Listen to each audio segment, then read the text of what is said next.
Welcome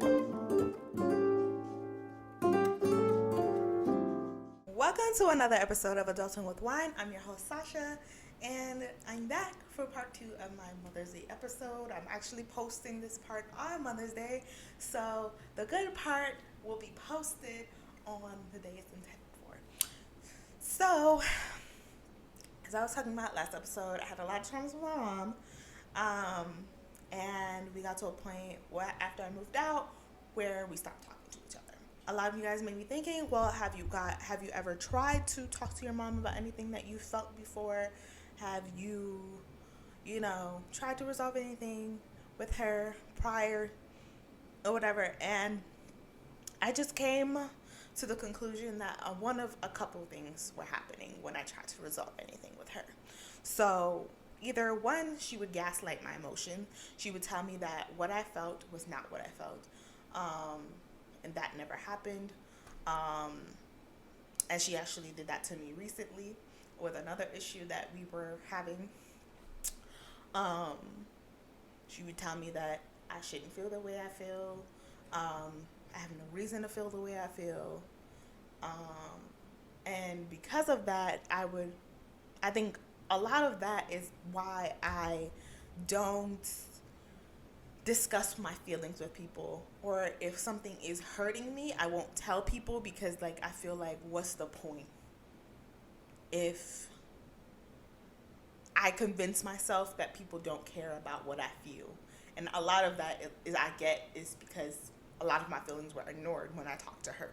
An example of that I didn't talk about in my last episode is I was trying to get my driver's license at about 21 years old. 2021. I think it was 21. So I had my permit for some time because my dad paid for it, but I was just holding on to the permit and not getting a license because honestly in New York you really don't need to drive. So I was holding it on, but at this point the DMV was just like, sis, you cannot renew this permit anymore. You're going to have to get a license. They expired it at a certain point. So I didn't want it to expire and me have to go through the whole process and pay for everything again. So I was just like, okay, I'm going to just go ahead and get my license. So it came. I had paid to rent the car the first time I took the test, but I failed that test because I had a mean lady, but different story of a different day. And anyway, the second time around, I didn't want to have to pay for the car again because it was very expensive. It was like, at the time, I don't want to say I wasn't making a lot of money, but I just didn't want to pay for it. I had already paid like $300 the first time with the classes and everything, and I was adding on more classes. And then the car rental was at least $100. And I was like, instead of doing that, Mom, can I borrow your car for the test? And then that way I don't have to rent the car. It's like $70 or whatever it was. She said, why would you want to, when the test even, how would I know? I need my car, blah, blah, blah, blah. It wasn't, and I feel like she never said no, but from the way that she was addressing it with immediate complaint, I didn't feel like I was going to get a yes. So I never brought it up again. And because I felt like the answer should have just been, let me know when the test is, or can you schedule the test on this day? That way I can make sure that I'm available and can help you on that day.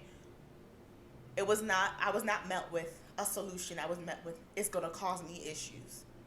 So I kind of was just like, whatever. So that's an example of that. So like I said, she would gaslight me, tell me that's not what happened. And when I brought this up, later on in life, she told me that I was making it up. I misinterpreted things, blah, blah, blah, whatever. So that's the next thing she would do. She would also say it didn't happen. This never happened. I don't know what you're talking about. I don't remember this happening. And likely she actually didn't remember it happening. Because often when I talk to her about things that happened, she either aligns the event, she says it in a different order, or she says she doesn't remember. And then she'll also turn into a victim. she'll be like, you guys think I'm a bad parent? All I ever did was what I could do, blah, blah, blah, blah, blah. And a lot of times me bringing up this stuff is not to make her feel bad or make her feel like she's a bad parent. I was just like, I think talking about things that had happened to me kind of, clears the air in a sense. Like, I didn't want her to be like, yeah, I was a bad parent. I wanted her to be like, maybe apologize, maybe even be like, I'm sorry that you felt that way. Like, maybe not I'm sorry that you felt that way, but like, I wish you would have, felt comfortable enough to like ask me for help. Address it kind of like that. Like, I don't think either of us were necessarily wrong in that situation, but she was just like, the way she addressed it after, like years after, I don't feel like I didn't feel cared for either. So that also played into like why I don't tell people my feelings a lot too. I mean, I'm also an Aquarius, so whatever. But yeah. The other one is, I think a lot of these are the same. I put that lacks accountability. I didn't do this. I didn't say this. Blah blah blah. So those are off like really what the few ways that she handles when somebody comes with her with conflict, where she may be in the wrong. And dealing with that is kind of just like, it's hard. Like I told you in the last episode, when I moved out, she stopped calling me, or she did call me and be like, you got mail, click, right? And then when I addressed it, she initially was just like, I don't know what you're talking about. I'm not really acting no kind of way. Like, I always act like this. It's just like, so you always act stank? Like, okay. She was telling me that there was something wrong with me. Like, it had nothing to do with her. As I was telling you guys, I think I did see that or mention it. So at that point, in my therapy journey, when that happened, I was only about 2 months in. So I was just telling my therapist, like, I don't really think there's anything I can say at this point or do. So I kind of just left it as it is. I didn't really speak to my mom. Like, not that I was avoiding her or anything, but I didn't take action to call her or anything like that. Then, like, weeks later, I get a phone call from her. And I'm like, hello? I'm thinking, I'm expecting the you got me a click call. But actually, it wouldn't have been that, because at this point, she had moved with my cousins. So she was just like, hey, I just wanted to call you to let you know that I appreciate you, for paying my phone bill through all this time. Because now, what I recognize is now that I left, I no longer pay the cable bill. She's with my cousins, and they're supposed to be helping splitting a cable bill, whatever the case may be. But I'm still paying her phone bill. And I haven't asked her for any money. I haven't said that I'm going to cut her off. I haven't done any of that. I was just still paying it. Just because that's the kind of person I am. And I also found out later that my cousin wasn't keeping up her end of the bargain. Like, she was just saying that she would help her with stuff and not helping her. So I think it kind of clicked to her, like, dang, Tasha was really actually helping me. She didn't apologize, but she just showed her appreciation for me paying the phone bill. So that was that. A little bit of how, like, I learned that my relationship with my mom could be salvaged was just in how it turned around after that situation, and also through, like, talking with my therapist. And some of the things she said is just like, you have to consider, if a person cares about you, they'll respect. If a person cares about you, they'll respect your boundaries. They will care about your needs. And my mom did change a little bit. I just learned also how to navigate around certain things regarding her. So I don't remember exactly how all of the details of how, like, we kind of turned it around. But that's the two things that I would say you should ask yourself when trying to determine if your relationship with anybody should be salvaged. I'm going to do another episode about, like, conflict management and how to, like, handle conflict with people, through therapy. in like your best self. One, I knew that my mom never wants to be in a place where she never speaks to me. And that's always been my mom, even when we've been on our bad terms. Like I said, she told me she appreciated me, and we kind of was trying to speak from there. And I was still kind of jaded about some things, you know, here and there. Like as I was going through my therapy journey, I was bringing up things to her like that affected me throughout my childhood, and you know, I was getting through the same main points that I was discussing with y'all before, like the gaslighting, the "oh, you guys think I'm a bad parent," or blah blah blah blah blah. And I was able to determine that if I want a relationship with her and I want it to work, none of it is gonna work if I keep trying to address this past stuff with her, because she's not in a place where she's able to a accept her part in any of it, even though, you know, she's not in a place where she's able to accept any accountability for any part of it. Because I guess to her, accepting accountability means that she's a bad parent. And I don't think she's been able to separate that. And I don't think she's ever going to be able to. So through that, I learned that trying to discuss old issues with her only put us in the same pattern where she's mad at me, I'm mad at her. I'm not really mad at her. I just want to discuss the issue, but she's not in a place where she's ready to discuss it, and I'm basically I'm making her feel away, but she's basically shutting down because she feels like she's a bad parent. So I kind of had to like cut that out. She also like wouldn't be able to see that it wasn't about it wasn't about her. It was more about me and how I felt. So I didn't want her to feel that way. Lastly, I don't think that she could apologize or ever will apologize for any of the things that happened. Not again that I'm looking for an apology, but it's just what it is. So in order to kind of salvage our relationship, I kind of learned that I have to kind of deal with all of my past traumas like on my own terms with myself, and kind of resolve them and heal from them and kind of let them be, and understand that like from it what I want to change with my own family when I do have one, and just be at peace with it. I also had to learn that she has her own reality of things that happened in my childhood, things that she does, of any situation we've been through. And, you know, I have to accept her version of reality just as much as I have to accept mine. So, you know, and that's something we actually went through recently. So, last Thanksgiving, I had all of my family over, and I was really anxious about this because I live by myself. I'm an introvert. I don't like people in my space. I don't really invite people over. But I was about to have 3 people over for, I think they stayed for like 4 days. 4 days. A lot. A mess. So anyway, I had them over, and my, it was just a lot. From the minute, so there was a lot of issues with my mom's flight. Like, she got there way later, and my sister's flight actually too.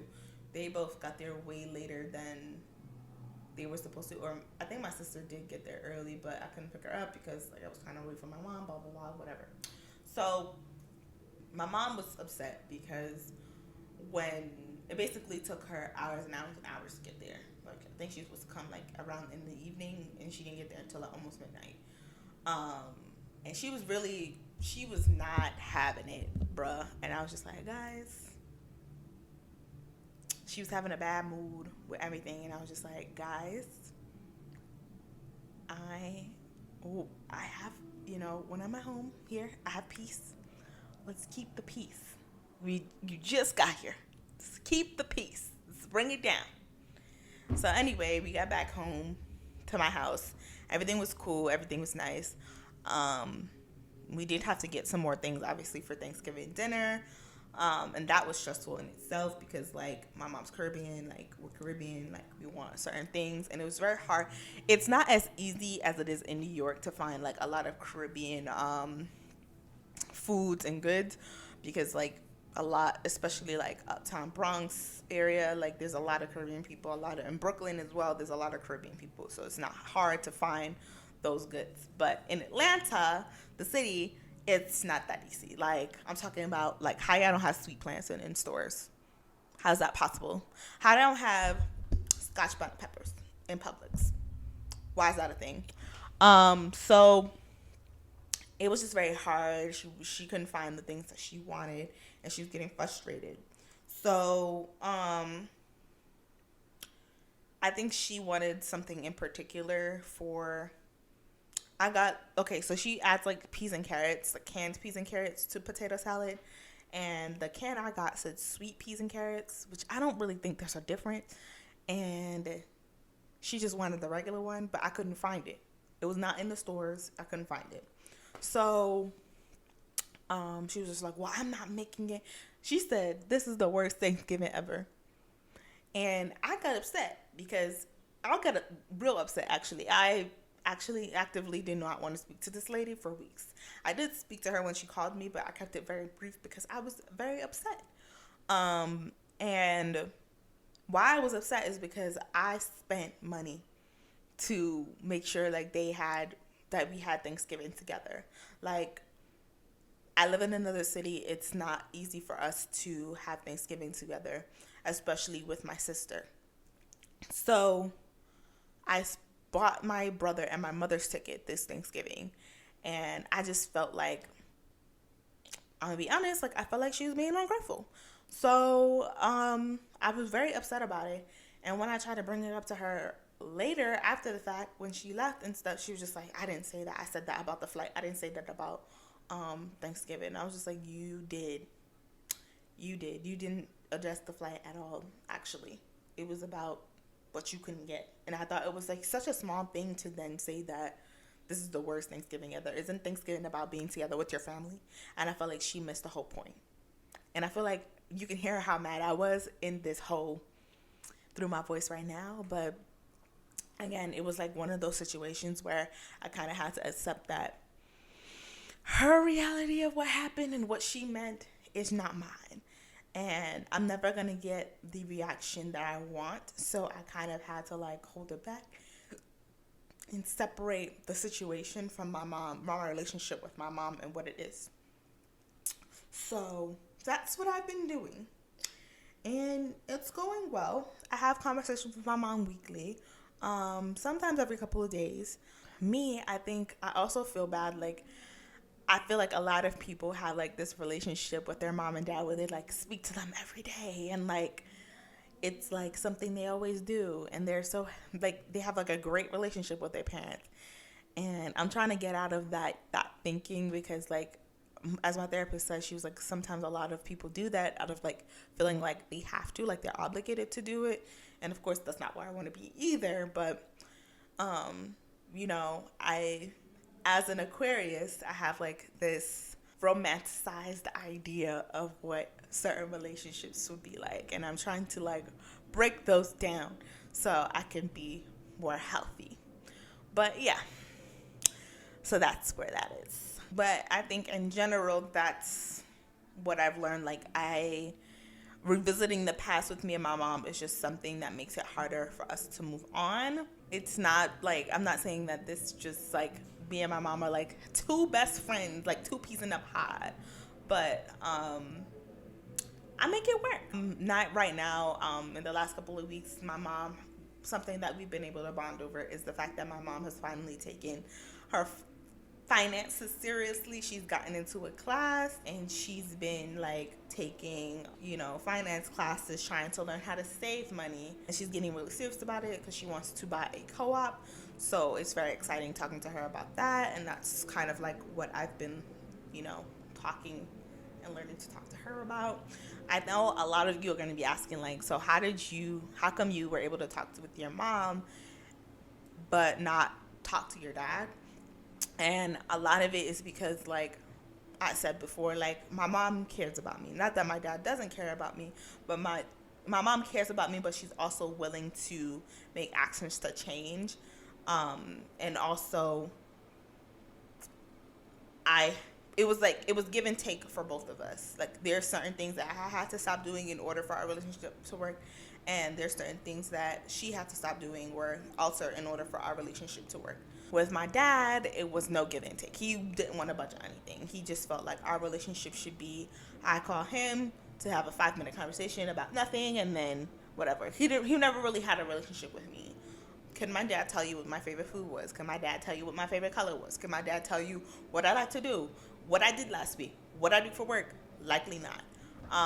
And that was my issue with him, which I'll talk about in that episode next month. But yes, that's all I have to say. I hope you enjoyed, this mini series about me and my mom's relationship.